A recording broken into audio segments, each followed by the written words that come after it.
Welcome to Noona Ya Business Podcast, episode 37, Woman Crush Wednesday, with your hosts, Becca and Megan. Well, happy Woman Crush Wednesday, or Thursday, depending on what country you live in. Today, we cover a listener-requested topic, second female leads, the good, the bad, and the beautiful. We deep dive into our love and admiration for some of the most talented women out there. We also vent our frustrations about the nasty way women are portrayed in some dramas. I swear, we're not all evil, conniving, backstabbing goddesses. And it's been one long week since DramaFever has departed, and we want to know how you're doing. To help you get through this difficult time, we start the show by pairing wines with each stage of grief.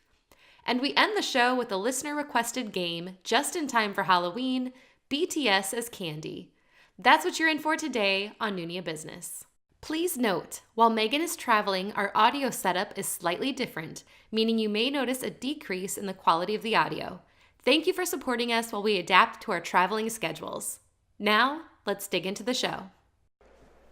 I never know how to start once we've been talking for a while. I feel like I should start with a warning for anyone watching or listening. I'm still in Los Angeles with my brother, and he has a cat named Tiffany who made a brief appearance last week. Oh, also, I sound better.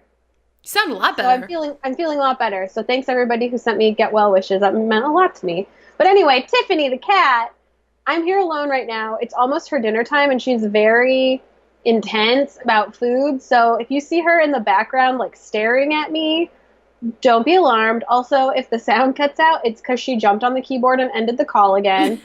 I just want everybody to know we could have some cat-related issues. Can you see her? Hey, Tiffany. Tiffany. She's mad at me because I won't feed her. I can't feed her yet. It's too early. Anyway, that's the warning for the top of the podcast. All right. Well, I'm glad you feel better. We swapped because in my house, my daughters are all sick again. I feel like I say that every podcast. My daughters are sick, but anyway. I feel like I relate deeply to both of them. Yeah. I spent like 50% of my life over the years being sick. We're old and broken. Well, that's for sure. So it's been a week since we haven't had DramaFever, and I feel like we should give an update on all the cool places that people have been telling us to go. Tons of tips. So number one, for those of you that don't already know, Viki, and we didn't spell it last time, so it's VIKI.com, has a ton of Asian dramas. They are all subbed by volunteers. It's a really fun community. I always like it because at the end it always says like subbed by the something something team, and they all have really fun names. So Viki is a great resource. What was the other one? It was like Kokowa. Do you remember how to spell it? I believe it was K-O-C. I don't trust myself. C-O-W-A, I think. I think that's right. And it's a collaboration between the three major networks in South Korea. So, hang on.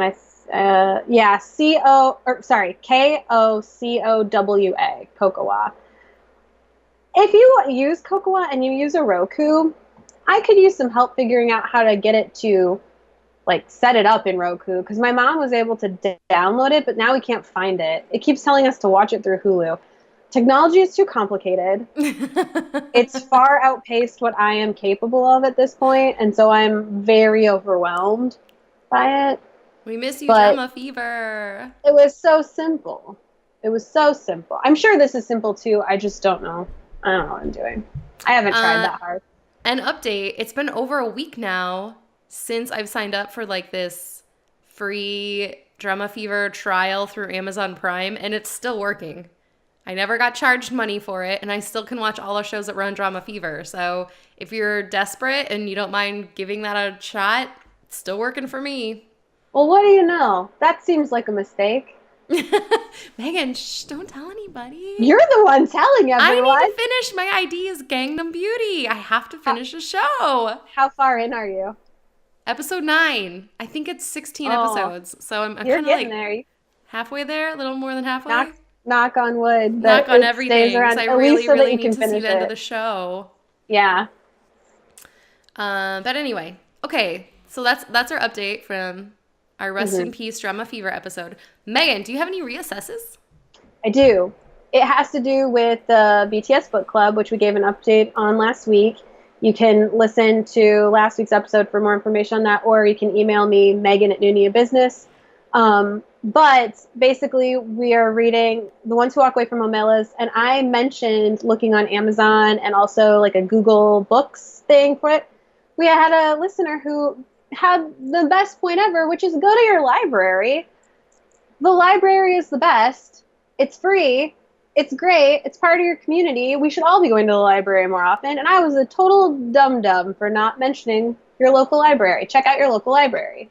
I don't know. We got that comment, and I thought the exact same thing. Like, how did I not think of that? Duh. I love going to the library. Me too. It's like my happy place. I like hiding in a library. It's for sure my happy place. When I had my own side business, and then we had all these kids, I don't know where they all came from. Whenever I needed to get out of the house on a weekend, my husband would be like, pack up your laptop and just go to the library. It's totally my happy place. I could spend hours there in the quiet. In addition to going to the library to actually check out books and study or work, it's also a great place to see amazing architecture because libraries are beautiful buildings. Mm-hmm. Beautiful buildings. Whenever I go to a big city, I always want to see like the main branch of their library because it's always incredible. You live in New England, go to the Boston Public Library as soon as you can. It's such a cool building. So, libraries. Check. Any other reassesses? No. Okay. Oh, yeah. I'm really sorry I blew my nose in the microphone. I don't understand technology, and I definitely thought it wouldn't pick it up, and it did. So I'm really sorry, everyone. That was my bad. It was desperately needed, though. So sorry. Sorry to you, Becca. Sorry to everyone listening. Don't be sorry. Hideously unpleasant, but it is what it is. We have done weirder, more inappropriate things in front of each other than blow our nose, Megan. It's fine. Beautifully, that is true, and that's why I love it. Yes. I did have a reassess. We kind of jokingly last week played the game of how Big Bang would react to the stages of grief if they were losing DramaFever. And we had all these I thought they were funny, ways that they would react. So we joked that Top would use it as an excuse to go buy furniture and drink wine. And then we joked about pairing the wine with the stages of grief. So, just for you, today on my lunch break, I went to the gym. And while I was doing my yoga, I was like, what wines would pair well with the stages of grief? So I made you a little menu. Are you ready for it? Yes. Okay. So these are all emotional wine pairings for everybody, as long as you're 21, Definitely. that we can all use while we're dealing with our grief of losing DramaFever. So I'm going to read them. Sorry if you're watching this and I'm looking off screen. Sorry, because I got to read it. So anyway, wines that will help you move on from this is the worst week ever to I don't give a sip. Are you ready? I was totally wrong. I said there was 12 stages of denial. There's 5. Oh, well, that's a much shorter process than I was expecting. Which, coincidentally, is the same number of people in Big Bang. So I almost did which members of Big Bang would be as stages of grief. But that's a future game for sure. Yes. So here we go. The first stage of grief is denial. So I would pair denial with a nice Merlot. Okay. So there are flavors and aromas of black cherry and berries, plum and chocolate. This is the ultimate comfort drink, right? Absolutely, all those flavors together.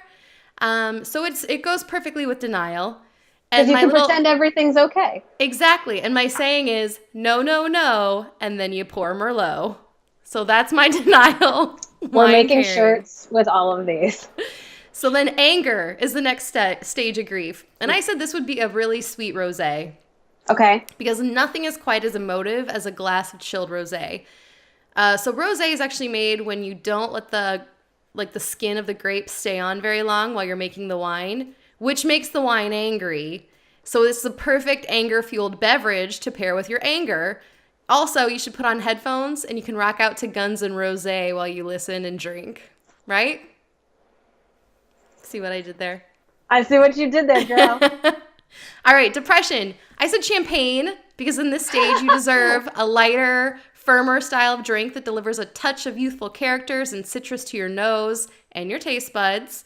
And instead of the saying no pain, no gain, we're going to say it's no pain, no champagne. I love it. Right? Yes. All right. So the next stage is bargaining. And I said top would pair the bargaining stage with a nice Zinfandel because it's a light, easy drinking, uncomplicated, semi-sweet wine for when you're wavering between forgive me for my zins and kiss my glass. I feel like, real quick, you could have a whole side business of just wine puns, like t-shirts and sweaters and bags with wine puns, and you'd be making a mint right now. All right, top, call me. I Seriously, do freelance work. Kiss my glass is wonderful. That's our next podcast where we just drink wine and complain about stuff, and we just call it Kiss My Glass. Trademark, my glass. Don't use it. It's ours. All right, the last stage is acceptance. And I know for a fact, this is my favorite one, that top would pair acceptance with a Riesling, which is my favorite wine, because it's loaded with luscious flavors and it's like a fruit-filled beverage. But also it makes you believe that everything happens for a Riesling. Becca, seriously, we're like wasting beautiful puns by not putting these on tote bags immediately. Everything happens for a Riesling? That's amazing. Everything happens for a Riesling. That's amazing. I was in a downward dog when that came to me today on my lunch break, and I thought I have to say that during this podcast. We have to market this. Top would be so proud. He would buy that bag. Maybe he would buy me 2 minutes in the hot tub with Sungri then. Girl, I don't think it would cost that much for 2 minutes in the hot tub with Sungri. I feel like he's giving it away. Sungri is just like, the more the merrier. All right. So, anything else that you want to say? Any other updates? Any other reassesses before we dig into our awesome topic of the day? I don't think so. All right. Again, full disclosure, we chatted for like 20-some minutes before we started podcasting. As usual, we've covered all of our life stories already. We're pretty much caught up. And you guys did miss it. It was much funnier earlier because Tiffany was sitting on the corner of the table, which is visible in this window right now, just staring daggers at me for like the first 15 minutes of our conversation. And then she jumped off and Becca was like, oh, she's on the move. And I looked back and couldn't find her and looked down and she was right there just staring up at me. And it was so disarming. Like, it was very creepy. She's sleeping right now, so we might be okay. Anyway. All right. Excellent. Well, our topic for today is long overdue. Yes. Long overdue. We are doing Woman Crush Wednesday because we give a lot of attention to male idols. We don't give a lot of love to the females, but we love the females. We do. I think it's just because, like, women just go to work and do their jobs and don't need all the praise. Mm-hmm. That's what it is. And some of the women that I don't know the women that you plan on talking about, but some of the women that I was kind of freshening up on today, I was like, these women are amazing. Why don't we talk about them more often? I like finalized my list at 5 people, but I could go on for hours about some of these actresses. And I only did actresses. I didn't do any idols. Oh, that's whatever. They're all idols to me, right? They're all famous. Girl, you're good with the one-liners. You got this. Oh, I don't know about that. I don't know about that. That was good. So we thought we would talk about not necessarily leads, right? We thought we would focus more on second female leads. Yes. And then go over when they're done well. Yes. And when you hate them. Yes. And then also talk about some of our kick A female leads, as we'll say. So some of the characters and actresses that we just want to hang out with in real life. Yeah. They're amazing. I could go on forever. So. Oh, also, oh my gosh, I have a really funny story. I have to tell you really quick. Okay. Tonight, my husband was taking out the trash. So he went outside and he came back in and he shut the door. And I was down here setting it for the podcast. And my 5-year-old was upstairs playing a game, not paying attention. And she heard the door shut. And she yelled downstairs, "Mom, Megan's here." It made me want to cry, Megan. I was like, I miss Megan. I wish she was here. My heart into a million pieces. Oh, if only she knew I am here. I'm always there in spirit. Always. A little piece of me is always in your home being like, Becca, help. I was just like, it just made me smile because I was like, oh, you haven't been here in so long. And she was like, Mom, Megan's here. It It was was really, like really cute. for a while. I'd And I walk just in and thought, this is like, perfect for Women Crush Wednesday, the story, because then Brooke was like, Megan, Megan. It was just really, really cute. I've never heard Brooke say my name. Oh, well, you'd better fly back here. I'm out of here. I'm on my way. As soon as we end, I'm getting on a plane. I got to hear this. So anyway, let's dig in then to Woman Crush Wednesday. There are so many good ones. Let's jump in right away with the amazing, just out of this world second female leads that we love and adore. Because we've talked a bunch about how writers will approach a second female lead and how it's so different from the male lead, or sorry, male second male lead. Yes. Is that what we call it? Yeah, yeah. Okay, second male lead, because often he's charming and better and wonderful, and you're like, why don't you date this guy? It's not the case with second female leads. They're usually emotionally manipulative monsters who can neither feel nor love anything but themselves. And that's so unfair because women are far more complex than that. Yes. Most of the time. Most of the time. I'm not more complex than that. But it's really funny because when we were talking about it, I was trying to think if I know any like stereotypical quote unquote second female leads in my life. I don't think I do.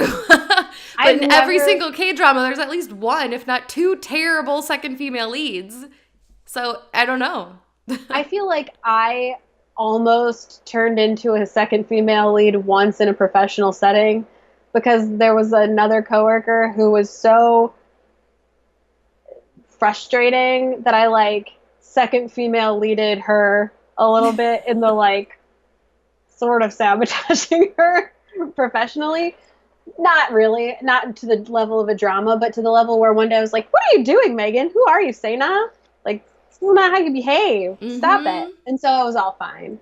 But I was ready to like send all of my evil into the world. And then I got back on track. I can't see you doing that, so. It was way less dramatic than I just made it sound, but I felt guilty about it afterward. I'm sure. So, do you want to give us an example of who is a great second female lead to you? So, the first one that came to mind, and I don't think you've watched this one, but I'll kind of give you an idea of why I chose it. It was this Lee Chung-ah, the actress from Because This Is My First Life. And it was an instance where the second female lead was a concern, like a foil for the female lead because she and the male lead had a long history and a complicated history. And it was one of those things where she could have stepped in and been super evil and just ruined everything and like stolen him back. But the character was so cool. And she and the female lead became friends before they knew this connection they had.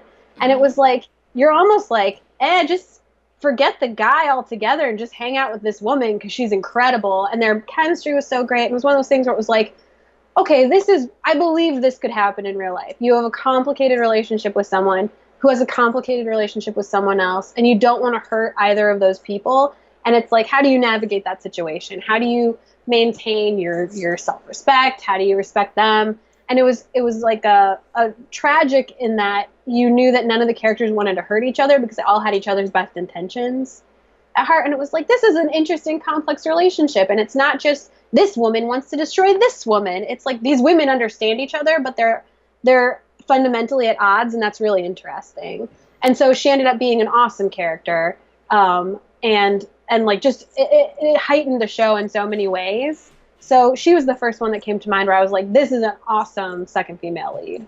I need to see that show. I can't tell you how many friends we've made through this podcast that have emailed me and been like, I can't believe you haven't seen that show. You have to watch that show. I put it off because just based on the description, I was like, meh about it, but I loved it. I couldn't get through it fast enough. Now, where can I find it? Is it on Viki? Now you're going to have to point me in the right direction. It's on Viki. Okay. I saw it today. It's on Viki because I was scrolling through to see if I could get some inspiration. But Excellent. What did you have? The first one that came to my mind was, I think her name was Hari, and she was pretty. That's on my The list. best friend? Yes. Okay, that was the most, to this day, I've watched, I think I counted yesterday 67 K-dramas. That is by far my favorite female-female friendship I think I've ever seen in any K-drama. Well, and isn't it really rare? And I might be wrong, but I feel like it's really rare for the second female lead to also be the best friend. So that her relationship, she has a complex relationship with both the female and the male leads. Because usually it's like there's a great best friend character, but she's just like there to be a best friend sounding board. There's not usually that weird tension. Right. And you're totally right. That's like the best friendship I've ever seen in a K-drama. That's a good point. I never really thought about that, but you're right. Not very many second female leads are the best friend of the female lead. No. Very few. Fight My Way, they were best friends. But and that's different too because they're not vying for the same Yeah, they weren't really competing for the same guy. But it's still that I feel like that just strays from the norm because like you said, usually the second female lead is a direct is competition. Mm-hmm. And she was pretty. I feel like that character ended up being almost more interesting because she's the villain. But she's not bad. She's a human. She was so great. So first off, she's stunning. She's a beautiful, beautiful woman. Ridiculous. And I wrote her name down. Go Junhee. Their friendship was so pure. And so if you haven't seen the show, I'll try not to give away too many spoilers, but she ends up falling in love with the same guy as her best friend. But it's this whole thing where like her best friend made her go meet him. And so I kind of feel like she set it up that way. But it's just one of those things where it's like she genuinely fell in love with him. It was nothing evil. She was not trying to be conniving. It just happened. She knew it was happening. You could tell she felt really bad that it was happening, but she was like, I can't help how I'm feeling. I'm falling in love with this guy. And so it was this great battle of, I just feel like she was so honest and confused and genuine about the whole thing. She didn't harbor any bad feelings at all towards her best friend. And she knew it was only going to complicate their friendship. And she definitely didn't want to do that. I just thought it was a beautiful friendship. I thought it was a beautiful storyline. I thought it was interesting because it was one of the first times ever I was like, I really love the second female lead. I feel like the main character's relationship with both the second leads, the male and the female, both stood out to me so much more than the primary relationship. And we talked about that with Siwon in the second male lead episode, where you are like, what are you doing? He's so awesome. But it was the same with her, with the second female lead. Half the time I would probably have been like, forget this guy and just stay with your friend because she's better. It just was so unlike anything we'd seen in a K-drama or honestly in any American show off the top of my head at the moment. Mm-hmm. Like we have shows that center around female friendships, I suppose, but this one felt so authentic and so healthy and written in a way that you just don't see. Like there's just no backstabbing. The drama is there, but it's dealt with in an adult way. It was really interesting. That definitely was on my list also. It was so good. It's one of those shows that I feel like I need to show my daughter when she goes to middle school and be like, hey, no drama. Like you can have normal adult relatimes with people. Well, and the intimacy of the female friendship is so cool because they know each other so well. They are wholly themselves around each other. There's no posturing. It felt like a relationship I understood. It felt like a friendship I understood where you're not, I don't know, because don't you feel like female friendships, sometimes there's all this competition, like they're competing. Everyone's competing all the time. And when the competition was introduced to this relationship in this show, it was the most devastating thing for the second female lead because that relationship meant so much to her. And that was just really powerful and really interesting and really well written and really well acted, I think. Yeah, they were both great. Their female friendship chemistry was fantastic. It was so great. I feel like part of the reason that show is great is because you see the main character through the eyes of three characters that love her so much. Mm-hmm. And it's fascinating because she doesn't think that much of herself, but then you see her through the eyes of people who think she's exceptionally wonderful, and so you think she's exceptionally wonderful, and it was really well done. I thought it was great. When I think about the premise, I'm like, this is a bonkers concept for a show. And like she does get a whole makeover where you're like, well, that solved that problem. But it's a good show. It's a really interesting show, and that female friendship is probably the strongest thing about it. I thought it was fantastic. All right, do you have another example? I do, and this one is another one where it's the reason I think it's good is because it's complicated. So the first season of Let's Eat, the second female lead is the lead is considerably older than the male lead. She's divorced. She's not very pleasant. She's actually like kind of hard to like, and she's very strong-willed. She's very set in her ways. And then the second female lead is her antithesis, completely the opposite. She's young, she's naive, she loves everyone, she's way too open, like to the point of like, girl, you're gonna put yourself in danger. Mm-hmm. But I liked that they did that because they had this character that looked up to the female lead, respected her, thought of her as an older sister, cared about her. And then again, when this competition was introduced, when they're vying for the same guy, even though the second female lead really didn't stand a chance, she had that same inner turmoil where it was like, what do I do with this knowledge that a person I love and respect is the person who could take what I want away from me. And I liked it a lot. I thought it worked out great. You care about both of them. And so you care about the struggle between them. She's not like this evil, maniacal jerk from the beginning. So very cool. I still haven't seen that either. Do you hate me because I haven't watched all these shows that you love? No, because you've watched way more shows than me probably at this point. I haven't watched anything but YouTube for like a year, so it's like BTS crack videos all the time. That's all I watch. My next example, and I'm wondering if you have it on your list too, is the Ghost in Oh My Ghostess. I almost put this on my list because we'll have to revisit it when we talk about some of our favorite kick-A ladies. Oh, okay. Because I agree with you. What a fascinating way of portraying a second female lead. Honestly, I feel like there are two female leads in that show. Yes. I think Kim Sul-ji only becomes the second female lead by default because she doesn't necessarily, yeah. She doesn't necessarily, well, I mean, the thing that is kind of a spoiler, not a spoiler, is that she's dead. Right. So she's not alive. She's a ghost. Yeah. So she can't really get the guy, so she's the second female lead by default. But anyway, what word did you want to say about her? I was just going to say, if I'm being totally honest with everybody listening, don't come for me. I honestly shipped her and Chef more than I think I did Chef and the lead character.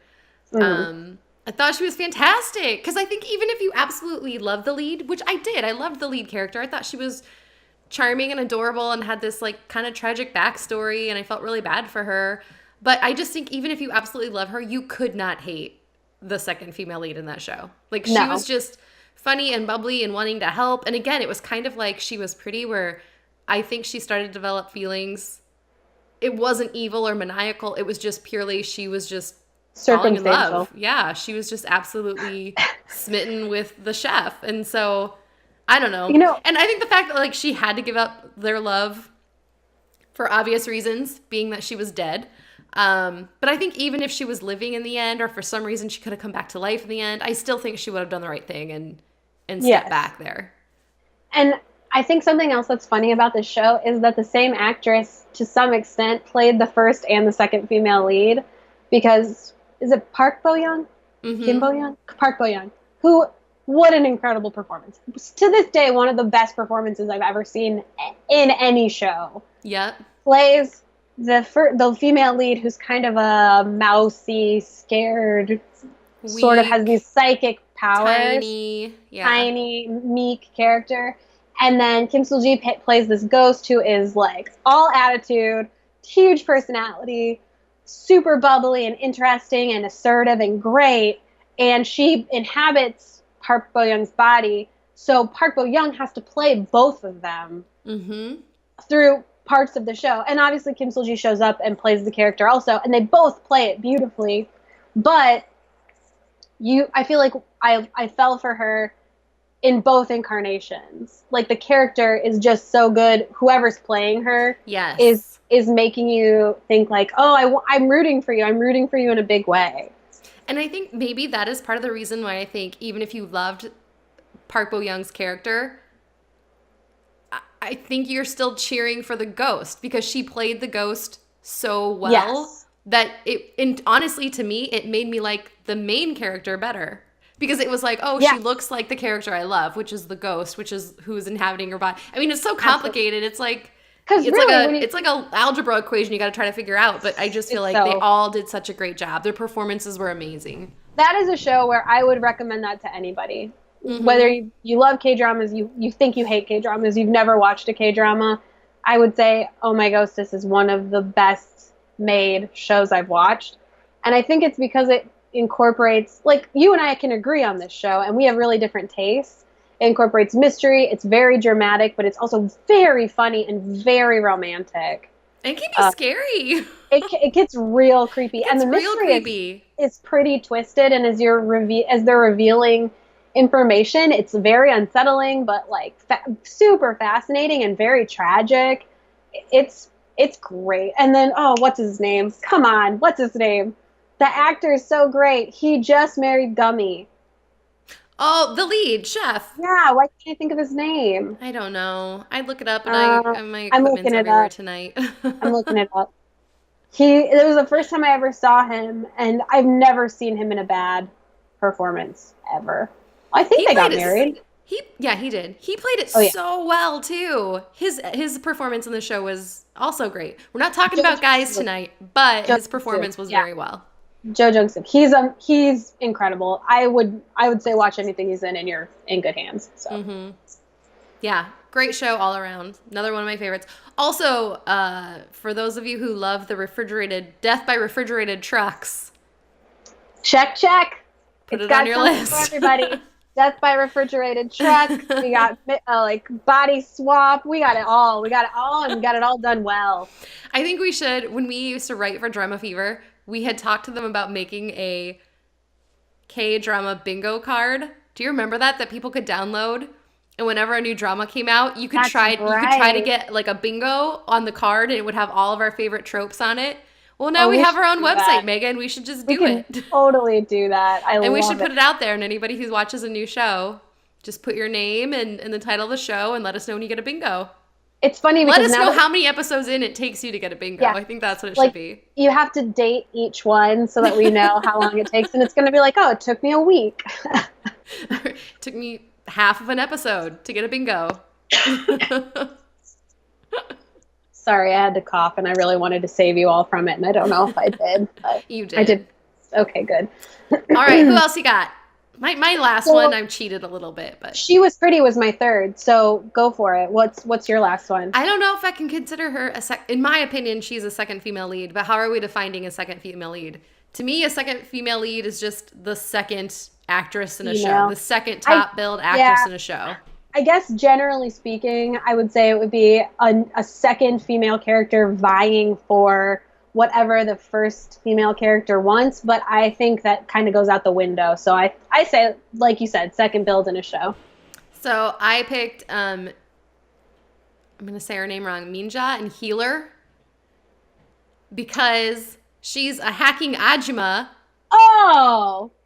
Kimmy Who was a former detective specializing in cyber crimes. Girl, it's never cheating, ever. Seriously, I don't think there was another second female lead in that show. I think she was a second female lead. Man, thinking back on the first time I watched the show, because that was one of the earliest dramas for both of us. Mm-hmm. What an incredible introduction to dramas. Have the show in general, but that character was just so awesome. And it's so awesome. Played by Kimmy Kyung, who we love and adore to the earth's end. Probably my favorite K-drama actress of all time is Kimmy Kyung. And I don't know if I've ever seen her in a lead. Has she ever been a lead in anything?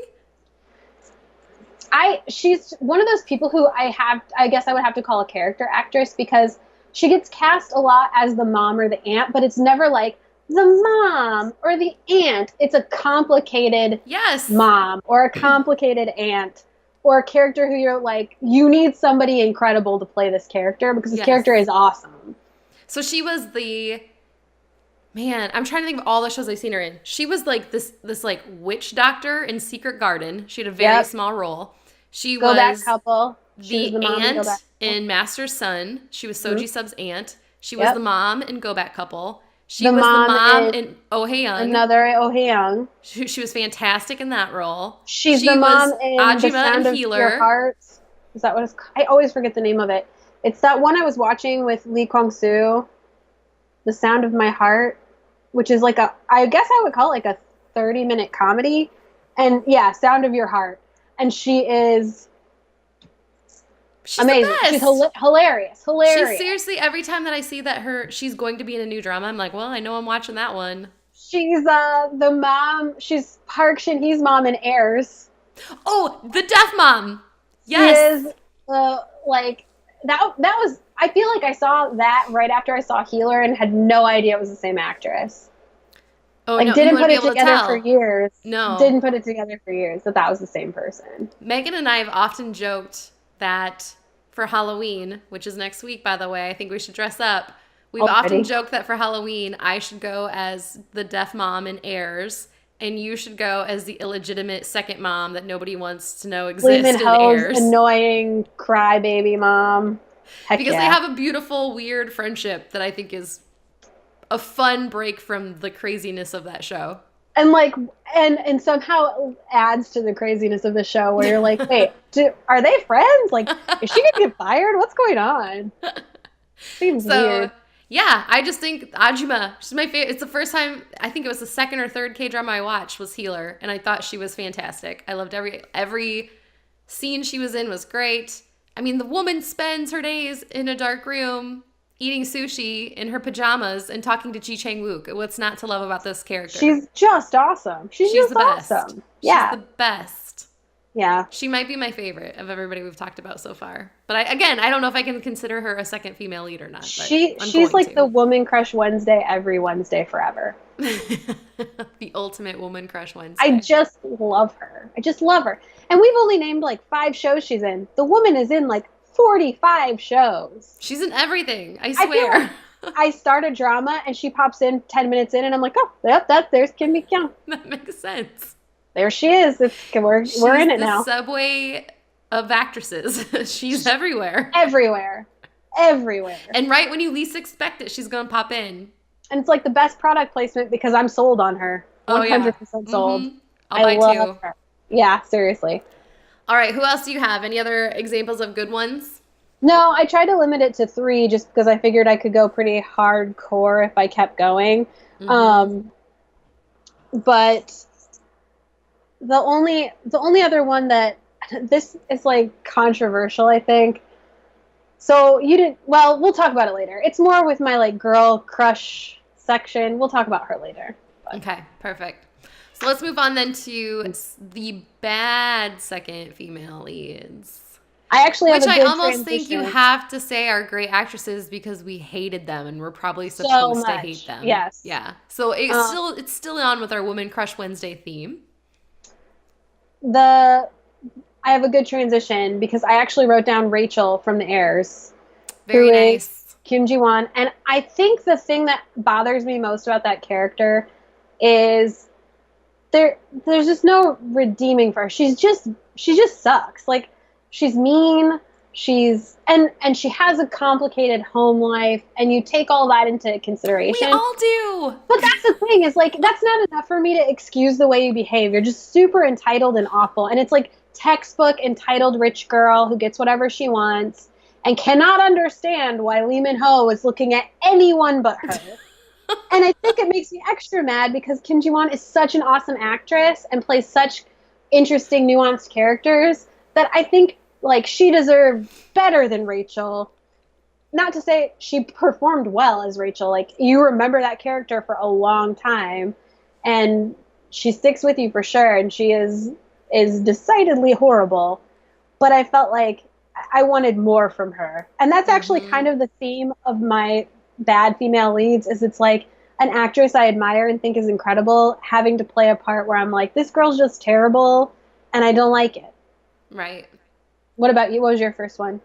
So I had a couple. Um, and I know people aren't going to agree with me on this one, and you didn't watch the show, so you can't support me either way. I'll But support you blindly. I'm just going to agree with you no matter what. Crystal, the actress, Hmm.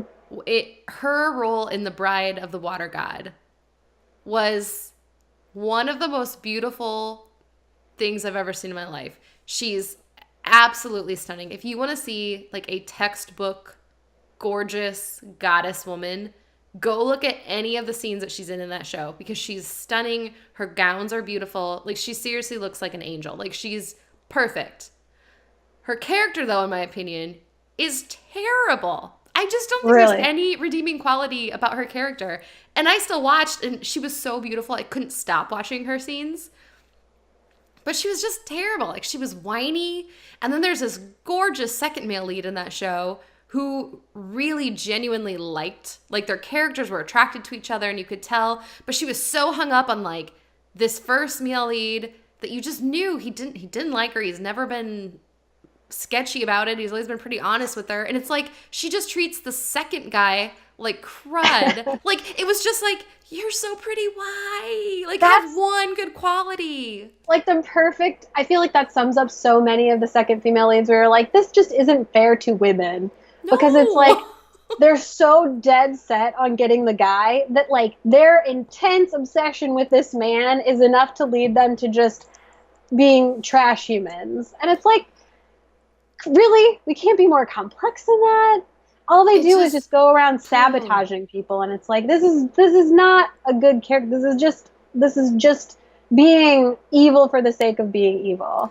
And That's she it. was a goddess. She was supposed to be a goddess. And it's like, I just don't think a goddess would act that way. Again, I've never met one, so I can't really give her acting tips Now, on I will it. say, what But, I know of some of those ancient Greek ladies, they were pretty vengeful. So, well, she did honestly, her her being a research. goddess might be the first time I'm like, I'll let it slide. They are pretty horrible.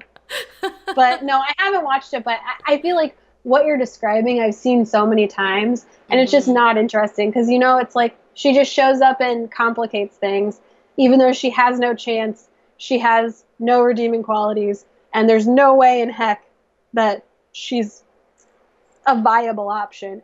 And sometimes they'll do a thing where it's like, well, they're like, they have to get married because it's an arranged marriage, and that makes it the stakes a little higher because even if he doesn't like her, and I think that was the thing with Rachel and Lee Min Ho and Hmm.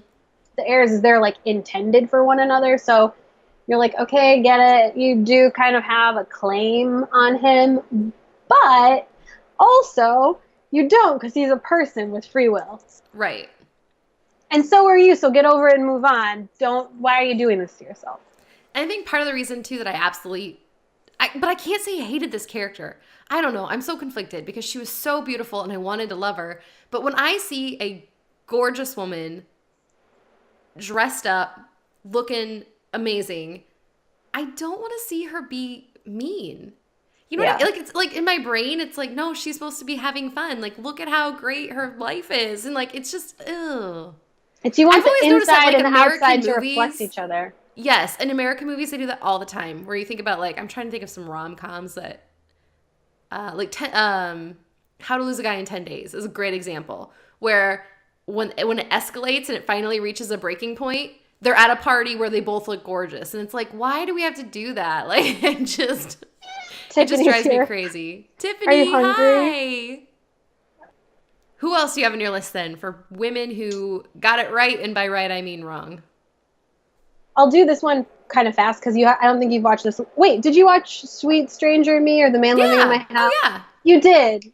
So I think the second female lead is complicated for me in that one because she falls into all the traps that make me furious, like constantly biting her lower lip, like because she's concerned somebody's going to realize she's terrible, and like Mm-hmm. plotting and conniving, and she has no remorse over taking another woman's fiance, and she's just like she's portrayed as the like most evil of evil home wrecking women, and she plays into it. However, I think the performance by Jo Boaz, her name, I think her performance and the script allow her to grow exponentially through the show, where you start to realize, like, okay, she is more complicated than she seems. And at the beginning, they call her a fox. They keep calling her a fox because she goes and steals men from everyone, and she's like plays the field and is very knows how to control men. Mm-hmm.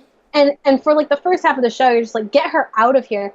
I feel like there were episodes where I just hated her so much, partially because she was such a stereotype, and also because of the way she was behaving is just so hateable. Mm-hmm. But then halfway through, they do kind of switch it, and they go like, oh, she's a human. Let's explain some of this.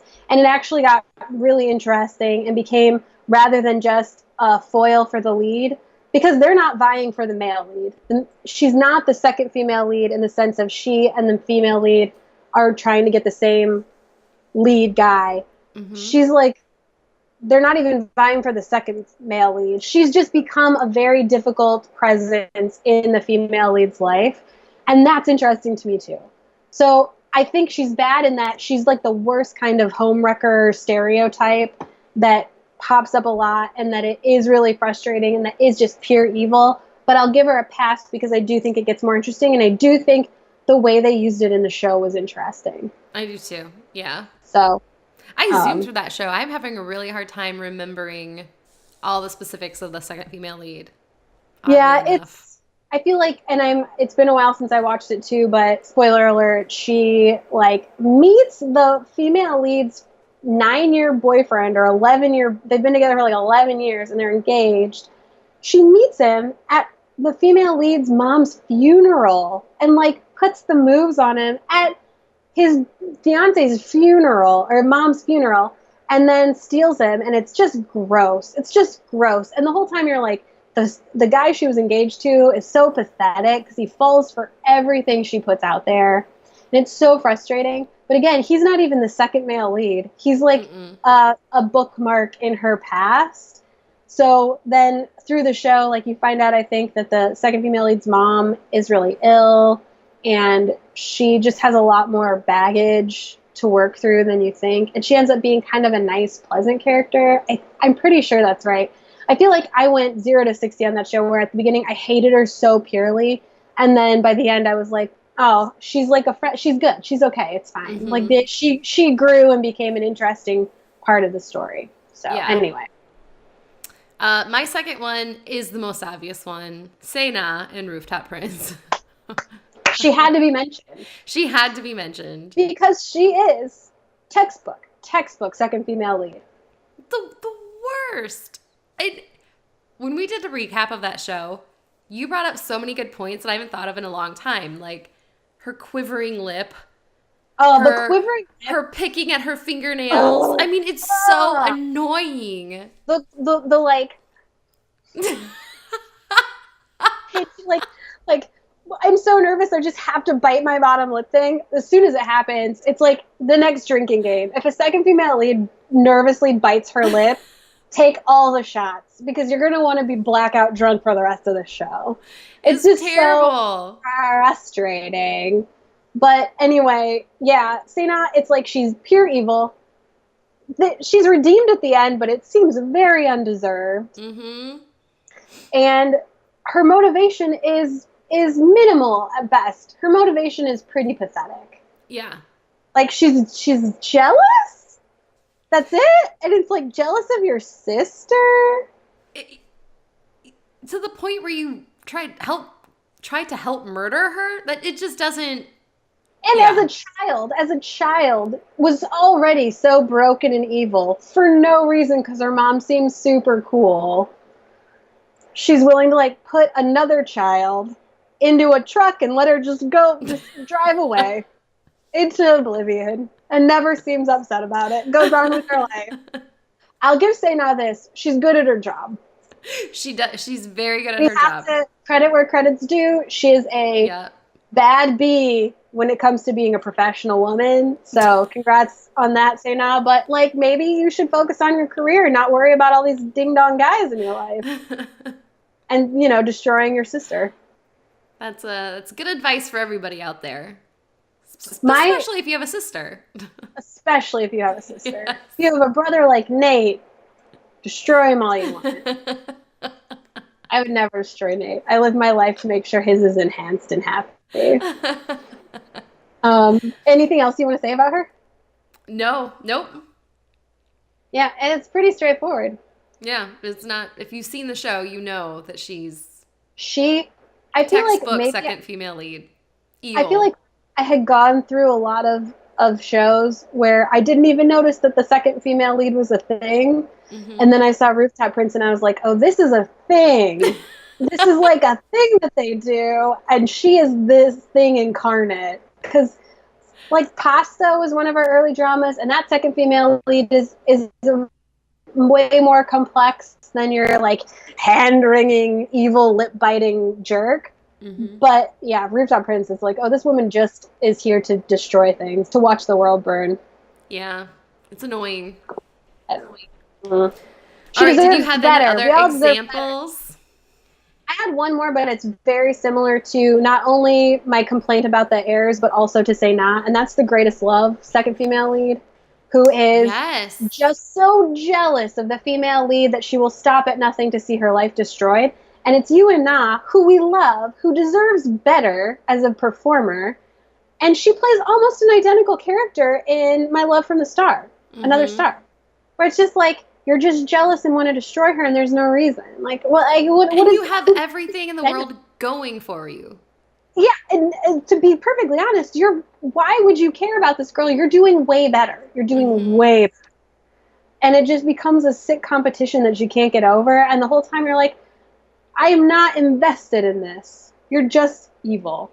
I think that's the other thing, is I hate it when these characters are evil purely because of their insecurities. Yeah, that's all it is. Disney villain stuff where it's just like, there's no reason for you to be this way. You're a beautiful, successful woman who did the lead female dirty years ago, so you also should have some guilt, but she like has no guilt. Right. She just wants to destroy her. She just hates her, and her reasoning is just not legitimate. It just points to being a total terrible person. Yeah. And I'm frustrated. It's not fair. You deserve better, you and Did you have another one? That actually was my other one. Was it? It was the one from My Love from Another Star. So yeah, pretty much the exact same thing. Where it's just like, what's your damage, Heather? Like, what's the problem here that you can't get past? Mm-hmm. And in that one, I guess it's mildly more understandable for a second, because Chun Sung-yi is so famous and powerful and beloved and beautiful and perfect. I don't know.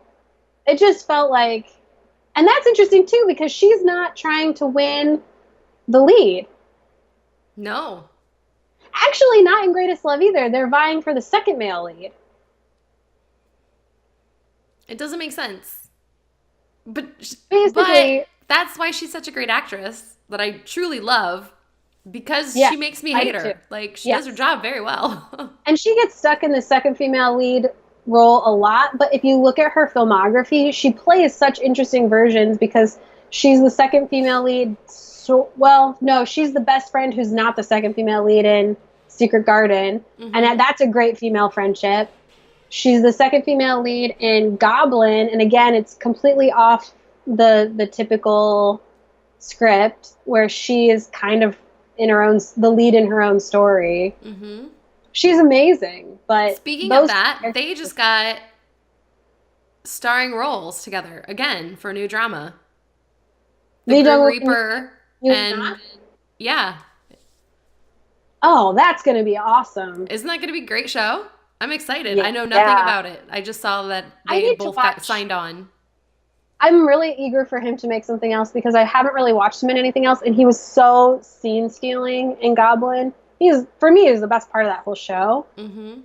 And I haven't really watched him in anything else, because his other shows don't really appeal to me that much. They're all Becca shows. They're like crazy dramatic. So maybe this one will be one. Send me the list. Yeah. My mom, I'll have to find it. I think it's called like Hotel King or something, but it's just like, it's like layers and layers of family secrets and tragedy. And I was just like, no, not unpacking this today. Not doing it ever. And I was like, you want an extra suitcase? How much more can we pack in? Like, let me help you carry that. I'm on my way. So You anyway, have to be miserable because I can't be. yes, you have to. What was it? Oh, only one person is miserable. Ass. It's All so I right. don't know how you sit through them.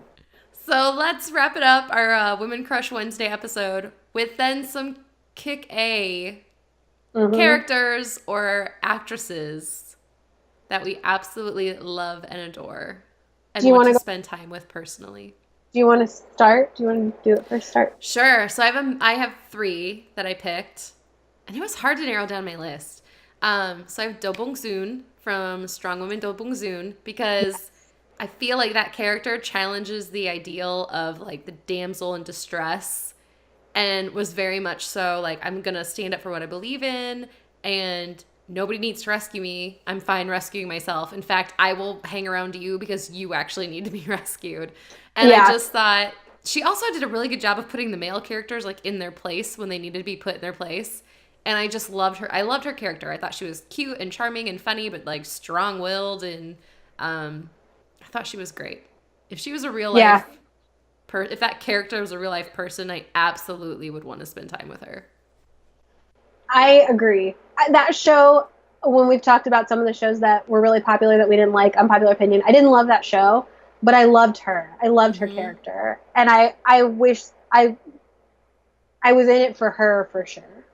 It was great. She's Yeah. super great. Who you got? Similarly, I had Lee Sung Kyung, who played Kim Bok Joo in Weightlifting Fairy Kim Bok Joo, She because almost made my list. well, I have the actress because I like her in basically everything, and I think she's really good at playing very different roles. Because I first saw her in Cheese in the Trap, which I did not like. That whole show is just too much happening. But her character is like a terrible second female lead. She's awful, but Mm-hmm. she's so captivating. I was like, I wanted more. I wanted more of her. She has amazing comedic timing. The way she embodies physically embodies characters is incredible, because you go from Cheese in the Trap, where she's this little rich princess, gorgeous, designer clothes, daddy's credit card, that whole thing, to Weightlifting Fairy Kim Bok Joo, where she's an athlete. She's a little bit awkward in her own skin. She's so endearing and kind and cute and naive, and it was just like, oh, She was lovely. just I loved like, her character in that show so much. again, the show is lovely, and I love the journey, and she has great chemistry with the other characters, but that character is one that you just fall in love with, and I feel like she just sticks with you. You just don't forget her. You feel like, I feel like everybody can see a little piece of themselves in her, and like that, the awkwardness of being in your early 20s or your late teens, the awkwardness of trying to understand who you are and what you want. Wonderful, just so Mm-hmm. wonderfully done. I could gush about that role for literally hours, but I won't. What's your next? Do you have another one? Yeah, so I had Chun Sung Yi from My Love from Another Star. I Almost just on my list think for sure. she's unstoppable. Hmm. She's beautiful. She has many flaws and she embraces the flaws. She doesn't try to hide them.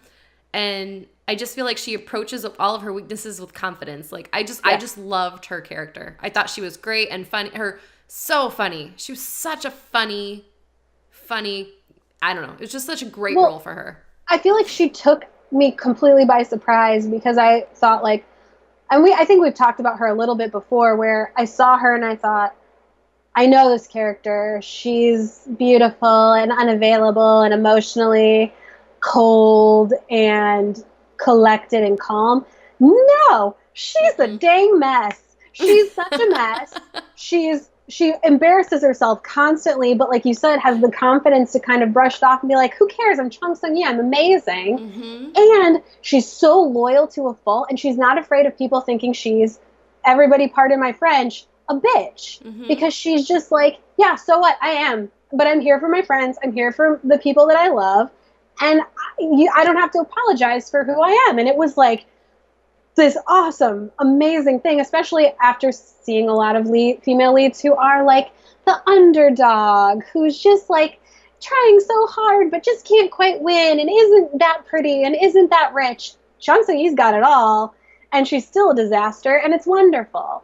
I loved it. And I love that her, like, so the show starts off and she's pretty high. Like she's at the peak. She's at a mountain. She is And the then star. she just has this colossal collapse.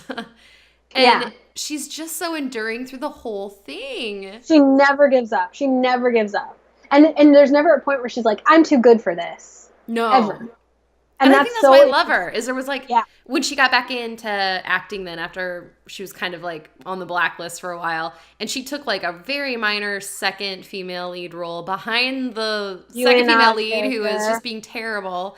And she was doing that thing where she'd like roll in a ditch and leaves and get dirty. And it was just like, she just did it. She didn't complain. She just did it. And I think that's, I love her. Yeah, there's that scene where when she's still at the top of her game and there's some other minor actresses talking trash about Yu and Ah's character. And even though we know Yu and Ah's character is kind of trying to destroy her, she just goes over and is like, you don't want to mess with her, because if you mess with her, you mess with me, and you don't want to mess with me. And it was like, dang girl, I love you. Mm-hmm. It was such a pleasant surprise as far as how the character is written and performed. Yeah, and obviously nobody could play it the way Jun Ji-hyun did. She's just... it's iconic. It's an iconic performance. Mm-hmm. So, not similarly, this is a very different kind of character, but I picked Jung So-min, the actress Jung So-min. She was in Because This Is My First Life.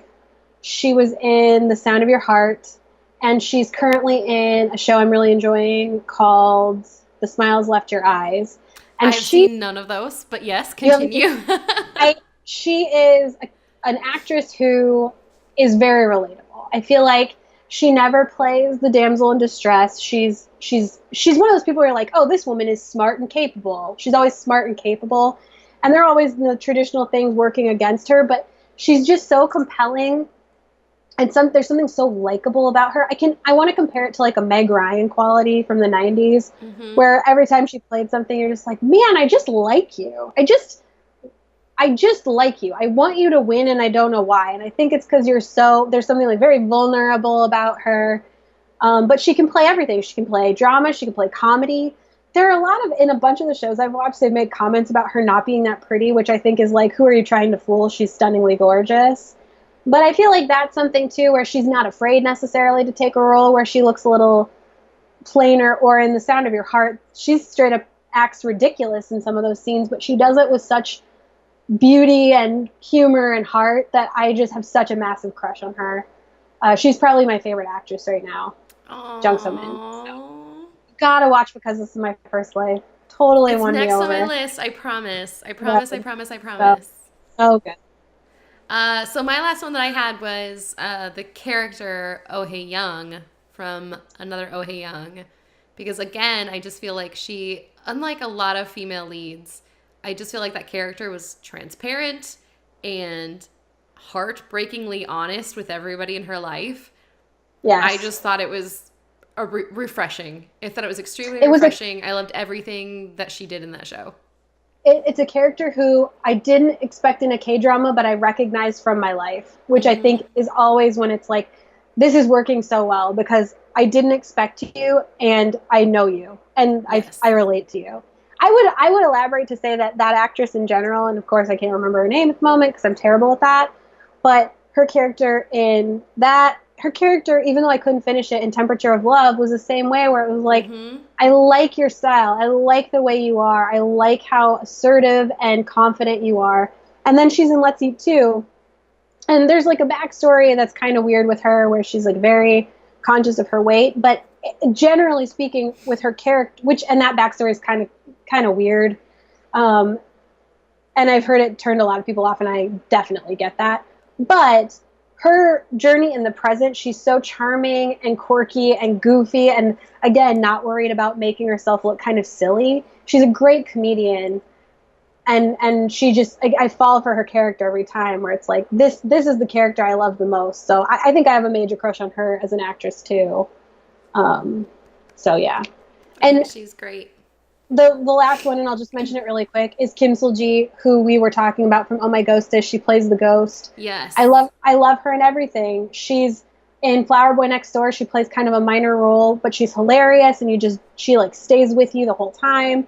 Oh My Ghost, she really steals the scene, and she's in a show with you, June, called Splash Splash Love. It's like a quick time travel short series, and she's just great. She's funny, and she's engaging, and she's cute, and I just can't get enough of her. I just love her. I just wanted to do a shout out to her because she's been on my list since Oh My Ghost, where every time I see her in a picture, a video, anything, I'm like, oh, I'm so excited. I love her. So.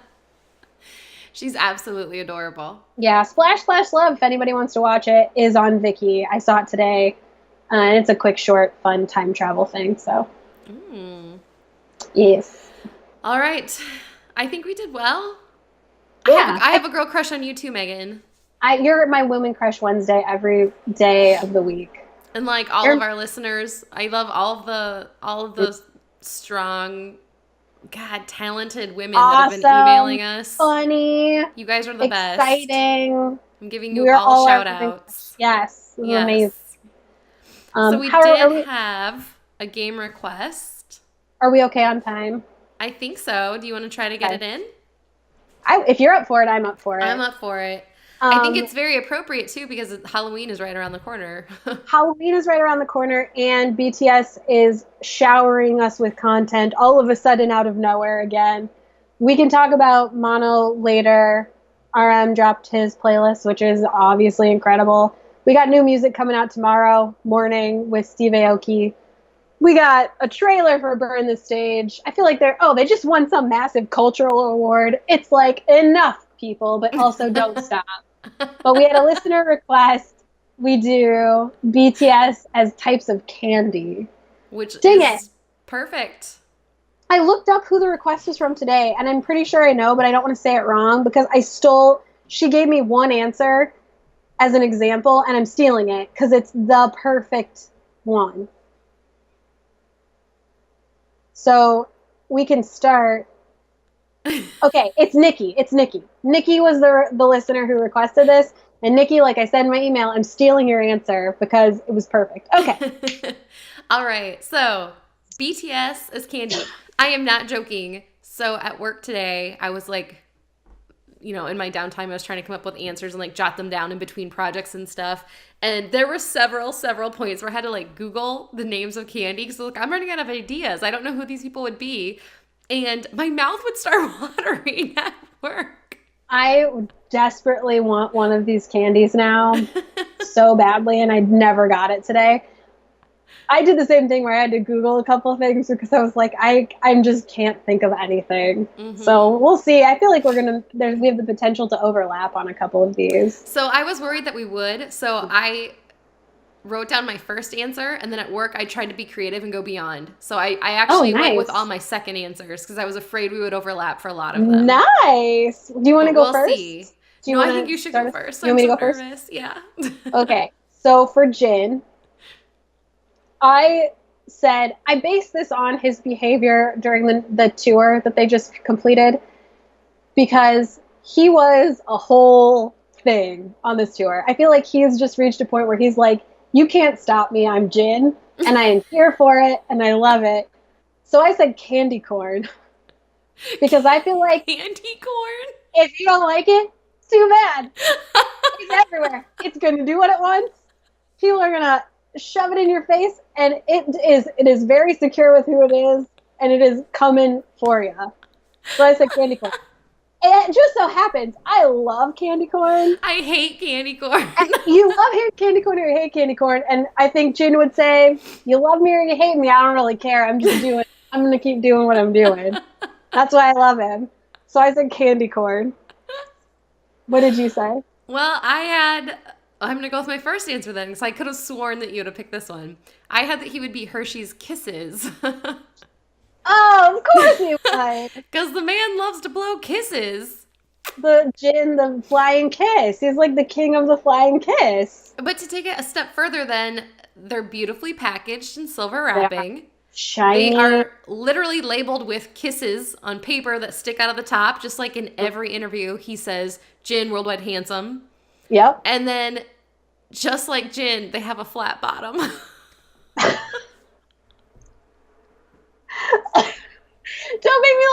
gonna start choking.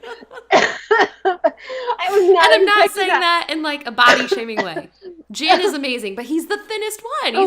He's so thin and model like that he doesn't have like a bottom. I was so not expecting that to come out of your mouth. Just oh my gosh. Take that as you will. I'm just gonna leave that there. Jin is a gorgeous human being. He's a Hershey kiss. Yeah. Sugar? Sugar, what you got? I said a Tootsie Pop. Because I had to Google. I can't see you anymore. Where'd you go? Oh, there you are. Sorry. I had to Google candy that's hard on the outside and soft on the inside. And Tootsie Pop came up. I think it's the more time you spend with it, the better it gets. Mm-hmm. You think you know what it is. You're so wrong. So many dimensions to it.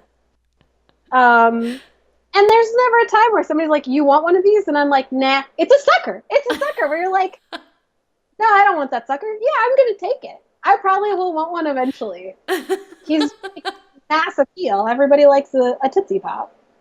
So I love also, that. It's hard to get to its core. It's hard to get into the like real content. So anyway, that's what I said Tootsie Pop. I said that he would be an Andy's chocolate mint. Oh, now I want that. Right? Because he's sweet, but also a breath of fresh air. He's got a little bit of a kick to him. Yeah, and he speaks out on like these youth topics of today that are considered somewhat taboo, and I just think I cannot get enough of them, just like I cannot get enough of Yoongi.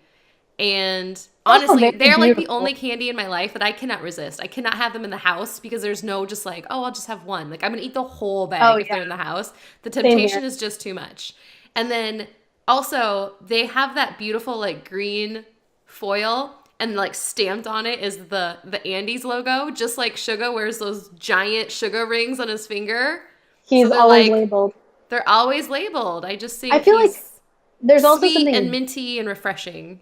There's something like decadent about him where it's like, this is just better than other stuff. Like this is just higher quality candy. This candy is fancy candy. This is candy for grown-ups. Kids don't deserve this candy.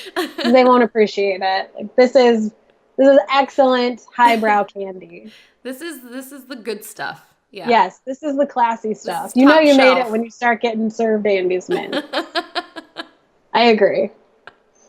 All right, J-Hope. I had Pop Rocks. Ooh, I can see that. Like a party. It's like fireworks in your mouth. It's unstoppable.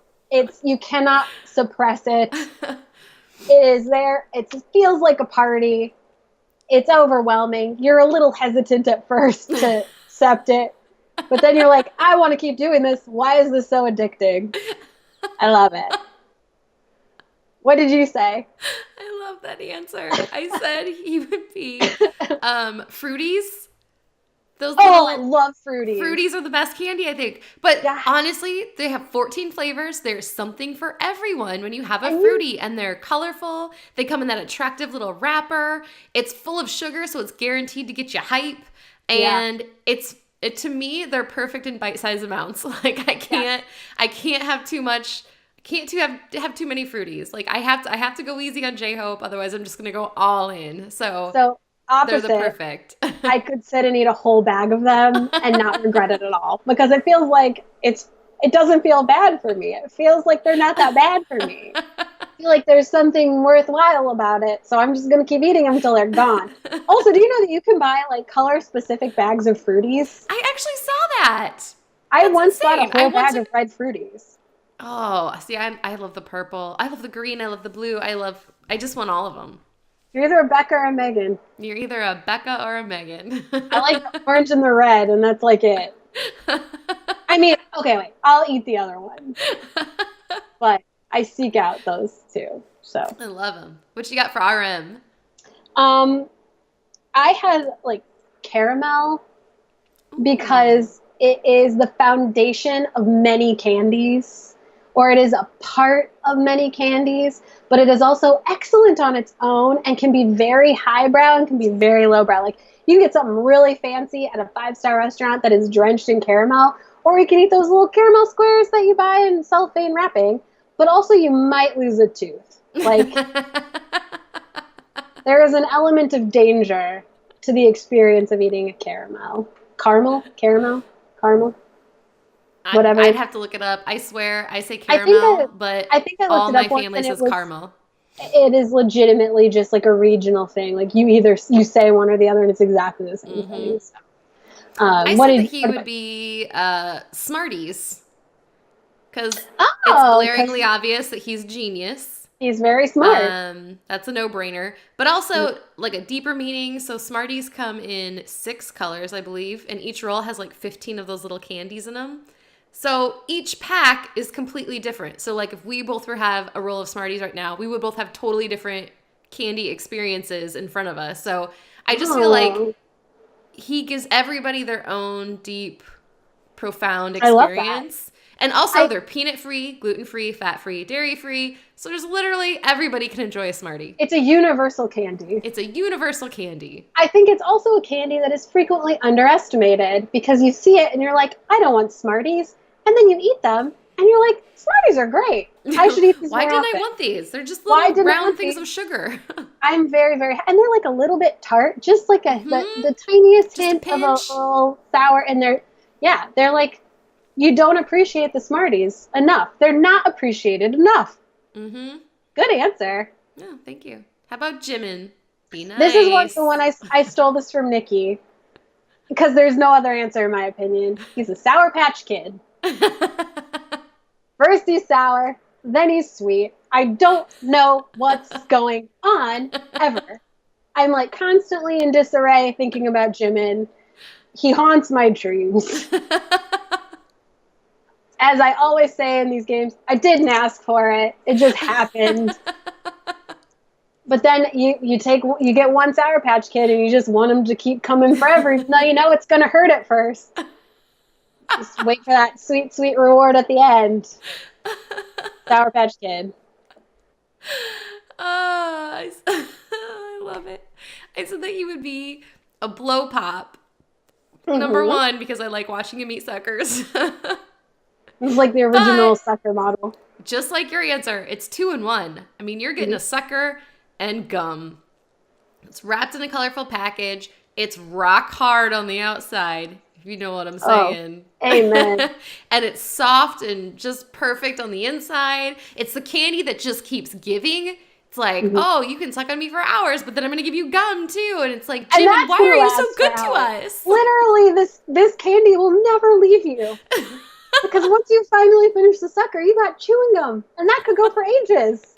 And if you swallow it, the old wives' tale is it's going to be in you for 7 years. Yes, please. Which is how long they just signed their contract for. Oh my God. The parallels. It's amazing. And I also think it's one of those candies that it takes forever. If you genuinely are just sucking on it, it takes forever to get to the inside. So it's one of those where it's like, it's almost like an attention seeker where it doesn't want you to leave it alone. But you got to really commit to it because no matter how good it tastes, a lot of us are like, Jim, and I can't. I just can't. I don't have the hours in my day to deal with what you are. So for those diehard Jimin fans, you're really heroes because you stick with that blow pop and you don't let go. The rest of us have like wrapped it in paper and set it on our desk and you're like, I'll eat this later. And you won't. You're going to throw it away. But then you're going to be like, man, I really wish I hadn't thrown that blow pop away. I wish I still had it. I want that rock hard body. Amen. Excellent. You just like the gears are spinning now. All right. It's so sweet. It's almost so sweet that you're just like, ugh. It's so sweet. I like can't with it. It's an affront to my senses in the best way. Okay, sorry, that was the last thing to say. All right. V. So for me, I said Starburst. Because I think he is eclectic. He is like, they're bright colors. They're a little flashy. They're super popular. Everybody likes Starburst. But like with the other things that come in multiple flavors, they have a lot of different moods and a lot of different sides. And so you think you you have your favorites or whatever, but it's a complex experience to eat a whole thing of Starburst. So for me, that was him. It's like a complex and beautiful and popular treat. I love that. Very straightforward. So my answer is going to sound like I'm dogging him, and I'm not. But I said Airheads because there's a lot going on there. I mean, it's a candy, but they're sweet, but they're also really tangy. Yes. But they're also kind of like a chewy taffy. They're challenging. They're very challenging. And there's so many flavors. There's like 16 different flavors of Airheads. And their tagline is out of control. And after I saw that, oh my gosh, Singularity performance at the concert we were at, I was like, yes, that fits V. Plus, they also, I read online today, the company that makes Airheads partnered with Mattel to like do this campaign for kids, and I was like, that's so V. That's so V. It's that childlike wonder that just like lingers around. Yes. Him. I love it. Yes, that's really good. All right, let's go. Let's go to your bias. So for Jungkook, I said bright crawlers, which are like those gummy worms, but they're like sour stuff on the outside, because you're really too old for them. But that's not stopping you from eating them. Like, they are decidedly a child's treat because they look like worms. They're brightly colored worms. What self-respecting 32-year-old woman goes around stuffing fake worms in her mouth? This one. This one does it. And also, sort of like Sour Patch Kids, they try to pretend to be all manly and off-putting. They're just sugar. Pure sugar to the core. Gummy bears. Pure sugar. So that's what I had for Jungkook. So I originally had this answer for RM, and then after thinking about it, I thought it was more appropriate for him. So I said Jawbreakers. Okay. I almost did Jawbreakers for RM. Because they're super hard. They take forever to consume everything that they have to offer. Yes. Yes. And if you try to take a shortcut on that journey, you're going to get hurt. You're just going to miss so much important stuff. It's best to just take your time and savor this amazing candy. Yes. Amen. Amen. Yes. That makes me feel better about myself because I have patience and commitment. You do. Not the alternative. Arrested Development. Those two, they taste like pure sugar. They're so good, though. Have we done this before? I don't think so. I'm just like having a flashback to saying somebody in BTS is an atomic fireball. Did I dream that? We don't even know our own podcast. We don't even know our own podcast. Well, we're on what, like 30? What episode is this?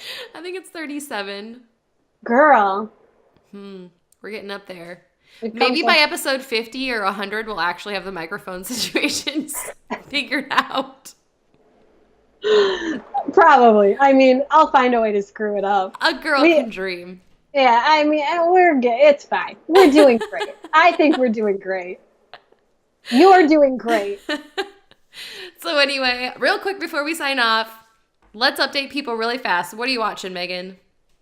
I am watching The Smiles Left Your Eyes, and I just started the show Jugglers. Ooh. Which I've only seen the beginning of the first episode. Also, I kind of started Room Number 9, which is Kim Young Kwang's new show, and I really like him. But I'm like, I've like gotten halfway through both of the first episodes of those shows, so I can't. No, I can't do that. Oh, that gives me anxiety.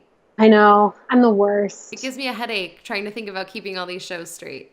It's like how I have all those unread emails in my email on my phone. It's like the same equivalent where I'm just like, I'll deal with it. It's fine. What are you watching? I'm finishing up my ID is Gangnam Beauty. So that's right. Hopefully. Still like it? I still really like it. Okay. I am going to say this is maybe only the second time ever where I have second lead syndrome. That never happens to you. I know. I really have it because and the lead is great. He's great. He's handsome. His character is fine. I just look at the two and I'm like, why are you going for that dum-dum when this, like, put together man really seems to like you? This is the conundrum, the eternal conundrum. It's hitting me hard all of a sudden. And it's kind of like Reply 1988, where I'm like, this guy, the male lead, doesn't know how to do anything. Like, you're parenting him is basically what you're like, doing. It's Arrested Development. He literally is just a giant baby. Yes. So, I don't know. I still really like him. I don't want people to be mad at me for saying that. That's the one, that's the plastic surgery one? Yes. She has plastic surgery? Yeah. I don't know much about it. You'll have to give me your full review, and then if it's available anywhere, I'll have to watch it. Mm-hmm. So, anyway, thank you, everybody, for all of your kind thoughts last week after we posted our Drama Fever Rest in Peace episode. Got a lot of great responses. We really appreciate it. We'll be getting back to you very soon. Megan's been doing email duty, and she's been doing an awesome job at it. I'm catching up, guys. I promise I'm on it. I'll get to you. She's been great. I don't know if that's true. So, look forward to next week, because I have some really fun ideas to celebrate Halloween. Oh, I can't wait. So, I'm excited. I hope everybody has a safe Halloween season. If you have kids, I hope they enjoy it and don't eat too much candy. Or use all the candy they want. While most people enjoy that Halloween October 31st, I like November 1st, when all the candy goes on sale. Mm-hmm. That's Amen. That's it. That's the best day of the year. Amen. I do feel like we need to say one Hail Mary to Our Lady of K-Dramas, Gong Hyo Jin, who we did not mention today. And because it would be silly to mention her, because everybody should know she's Our Lady of K-Dramas. Number one forever. She is the backbone of our love for K-dramas. So. Yes. Her and Kim Hee-kyun together. Yes, they're it. Yes. They're fantastic. There's nothing to be said. So.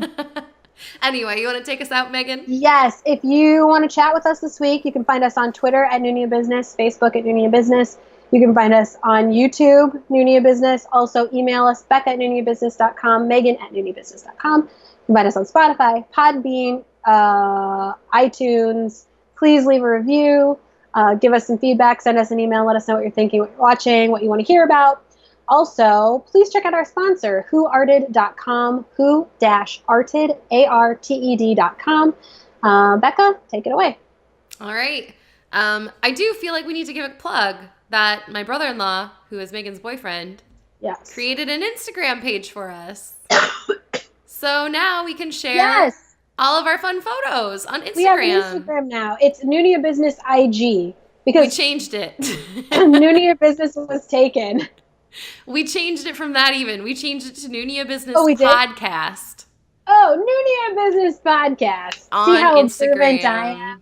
Noona Ya Business Podcast. Come look at some photos, and I don't know, we just like talking and chatting and joking. And I more or less, not to be creepy, but to a lot of our Twitter friends especially, or anybody that's been emailing us or contacting us, if you would like to follow us on Instagram, I would love to follow you back, because I feel like I know you so well, and yet I know like nothing about you. Like, I know nothing about what you look like or your personal life or anything. And a lot of people don't want to share. That's fine. We don't have to. But we don't have to. I was excited at the possibility of getting to know our listeners better. Yeah, if your profile's out there, I'm going to creep on it for sure. I am going to check it out without question. So just putting that out there. I looked a bunch up already. So, anyway. Well, anyway. So, happy Woman Crush Wednesday. And whether this is your first episode, is it really your 37th? Or your 37th episode? Right. My, oh my. Where has the time gone? We've come so far. We've come so far, and yet we haven't even made a dent in this amazing world. Like, no matter how far we go, there's just so much comes out all the time. It's like with BTS. Like, we could do an episode on BTS, and it's like, please disregard our previous episode on BTS, because 1,000 other things have happened since we last spoke. Well, anyway, whether it's your first episode or 37th episode, thank you so much for joining us at Noona Ya Business, and we will talk to you guys next week. Bye.